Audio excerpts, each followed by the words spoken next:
그러면 일단 이 사람은 기본적으로 지금 말씀드렸던 이 정의를 실현시키는 것이 바로 법률이다. 이렇게 이해하고 있는데요. 그러면은 법률에 대해서는 어떻게 얘기하고 있는지 한번 보도록 하겠습니다. 여기 보시면 첫째 줄에 플라톤은 법과 도덕을 혼합시켜서 이해를 했는데 아리스토텔레스는 법과 도덕을 구분해서 이해한다. 이렇게 되어 있습니다. 이것은 어떤 의미인가 하면은 오늘날 우리나라 상황을 보면 기분 나쁘면 무조건 처벌하거나 그 강화를 더 엄하게 처벌해야 된다. 이런 분위기가 되게 많죠. 그래서 뭐 SNS나 이런 곳에서 굉장히 나빠 보이는 어떤 장면을 이렇게 딱 뽑아와서 마치 그 사람을 도덕적으로 엄청나게 못된 사람이고 그 결과 어떤 판결이 이루어졌다면 그 판결이 너무 약하다. 이런 식으로 어떤 감정을 동원해서 도덕적인 감정을 동원해서 사람을 처벌하려는 그런 분위기가 오늘 되게 많죠. 이것은 한 3000년 전에 아주 초보적인 사고를 지금 우리나라 사람들이 하고 있다는 겁니다. 근데 벌써 2000 몇백 년 전에 이 아리스토텔레스는 이 도덕이라는 것과 법은 분명히 다르다라는 것을 확실히 얘기하고 있습니다. 무슨 말인가 하면은 이 사람은 올바르다라는 것과 또 올바른 것을 행하는 것과는 완전히 다른 거다. 그러니까 어떤 사람이 전혀 올바르지 않으면서도 올바른 것을 행할 수도 있고 올바르면서도 옳지 않은 행동을 할 수도 있다라고 보기 때문에 그런데 법은 이 내면에 올바르다, 올바르지 않다를 기준으로 법이 작동하는 게 아니고 외면적인 행위, 올바르지만 올바르지 못한 행위를 했거나 올바르지 않지만 올바른 행위를 했거나 바로 그 행위에 포인트를 맞춰서 법이 작동을 하는 게 원칙이다. 이렇게 보고 있는 거죠. 이건 무슨 말인가 하면은 어떤 사람이 내면에는 막 여러 남자나 여러 여자하고 사귀어서 바람을 피우고 싶어요.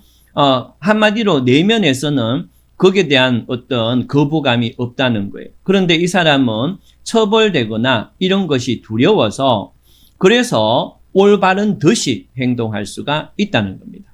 그런데 이 국가의 법은 내면에서 어떻게 행동하고 어떻게 생각하고 하느냐는 처벌의 대상이 안 되고 그 사람이 국가나 사회에서 드러난 행동에 대해서 법이 처벌하거나 관여해야 된다라는 개념이 바로 이 아리스토텔레스의 법과 도덕의 구분입니다. 여기 보시면 올바르지 않고서도 올바른 것을 성취할 수가 있고 예를 들면 자신의 생각과는 다르지만 단순히 감옥에 가는 것이 두렵기 때문에 올바르지 않은 행동을 자제한다는 거예요. 그러니까 내면적으로는 올바르지 않지만 감옥에 갈 것에 대한 두려움 때문에 올바른 행동의 결과로 나타나지 않는다는 거예요. 근데 그 역도 얼마든지 가능하다. 이렇게 되겠죠. 그렇기 때문에 이 법은 나타난 행동에 대해서 관여하고 그 다음에 내면의 도덕은 그 사람의 내면적인 목적이나 내면적인 의도에 해당하기 때문에 법이 관여할 수 없다. 이렇게 설명하고 있습니다. 자, 그 다음에 아리스토텔레스의 자연법은 어떤 건가 보도록 하겠습니다. 우리가 현대사회에서 일반적으로 자연법이라고 하면 독재다 아니다의 판단 기준으로서 자연법을 활용하는 경우가 많습니다. 무슨 말인가 하면은 어떤 사회에 독재를 위한 법이 만들어지고 이러한 법을 시행할 때 그 법은 잘못된 거야 라고 하는 이 잘못됨의 기준이 어디에 있느냐 라고 했을 때 인간은 누구나 다가 이성적으로 판단했을 때 그 독재자만을 위한 그 법은 잘못됐다는 것을 자연적으로 알 수 있다. 이게 이제 자연법이거든요. 그러니까 자연법이라는 것은 어떤 사회가 어떤 시기나 어떤 사회에서 법이 어떻게 만들어지거나 말거나 인간이 생각할 수 있는 가장 기본되는 자연적 법칙은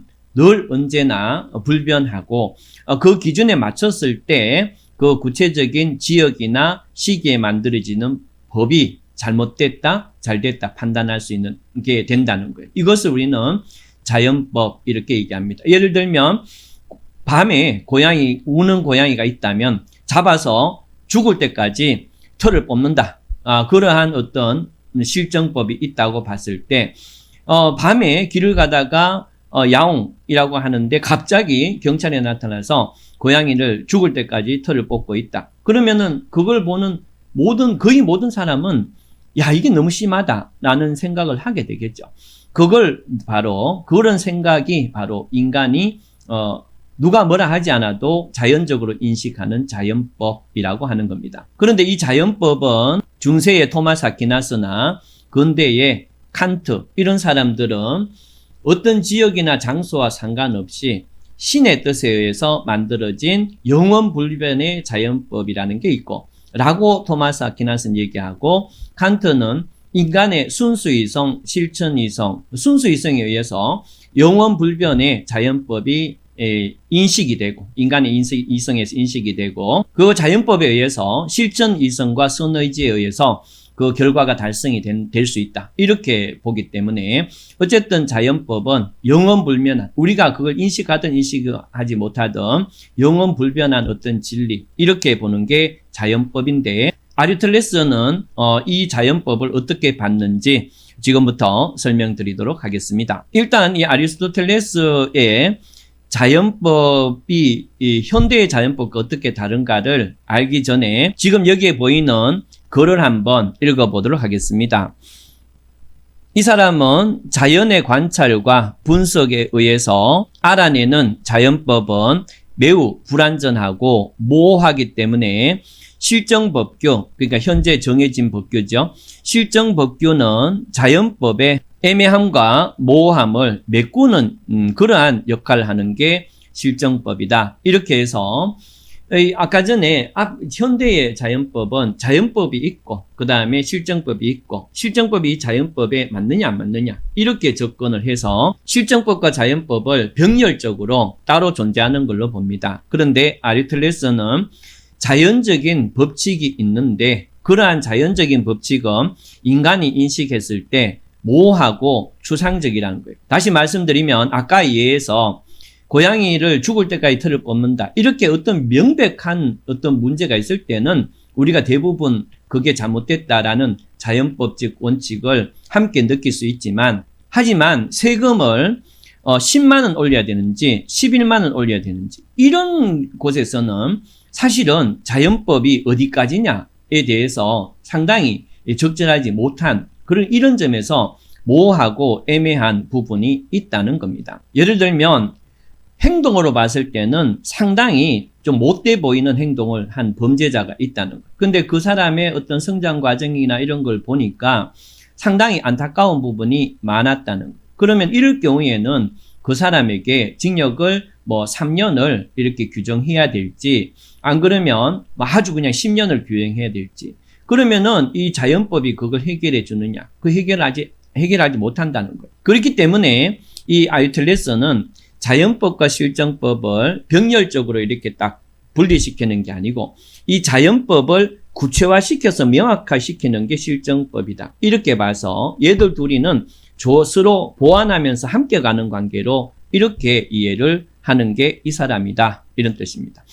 그렇다면 일단 이런 관계는 그렇게 보고 있는데 이 사람은 그러면 자연법은 어떻게 봤는지 보도록 하겠습니다. 자, 이 사람이 적었는 맨 아랫부분을 보는데요.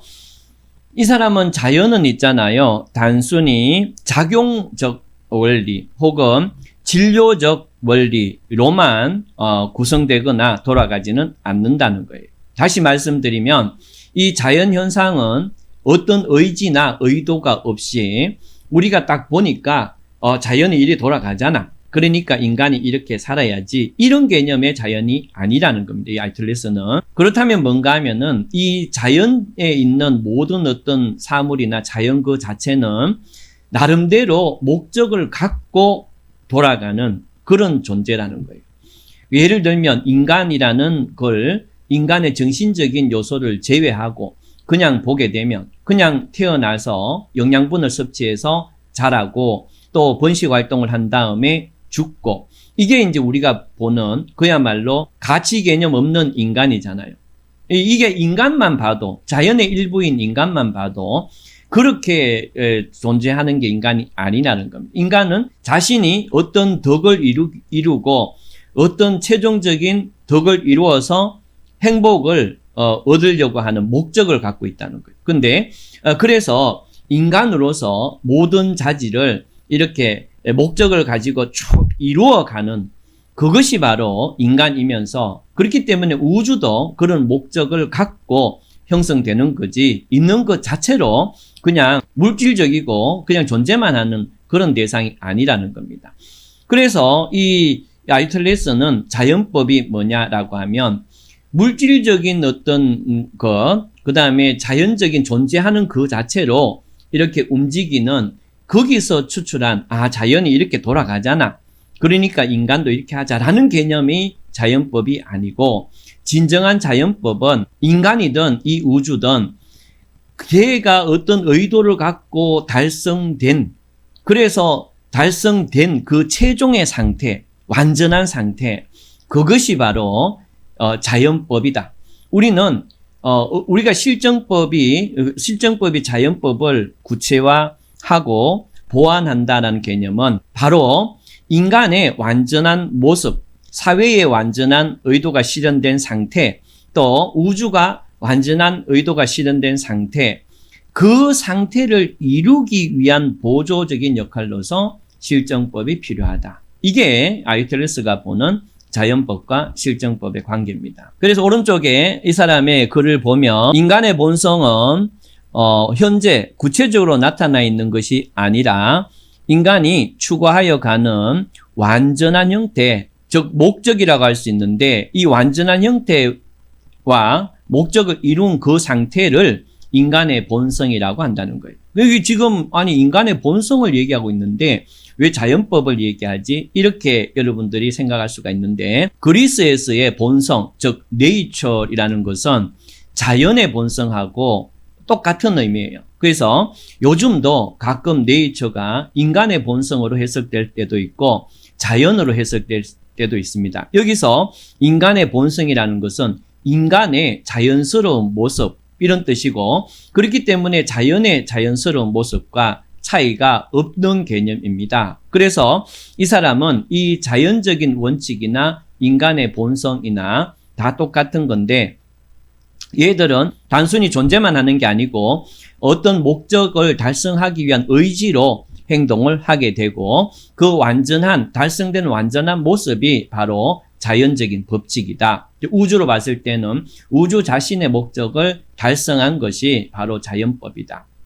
그래서 우리 실정법은 이 현재의 어떤 상태를, 그 완전한 모습을 이루기 위한 도구나 그 구체적인 기준을 제시하는 게 실정법이다. 이렇게 보기 때문에 오늘날의 실정법과 자연법 개념하고는 약간 다른 개념으로 법을 인식하고 있습니다. 그래서 이러한 자연법, 완전한 모습, 이 완전한 모습은 그것을 이루기 위한 실정법이 필요하고, 그래서 이 실정법은 그 완전한 모습을 기준으로 어떤 사람이 어떤 행동에서 얼마만큼 불완전하고 있는 상태고, 또 얼마만큼 목적으로 나아가는 상태고, 이런 것을 구분해서 그래서 법을 규정을 해야 된다. 이 실정법이 그걸 기준으로 규정돼야 된다. 이런 내용이 아래까지 쭉 나와 있습니다. 그래서 인간의 완전한 모습에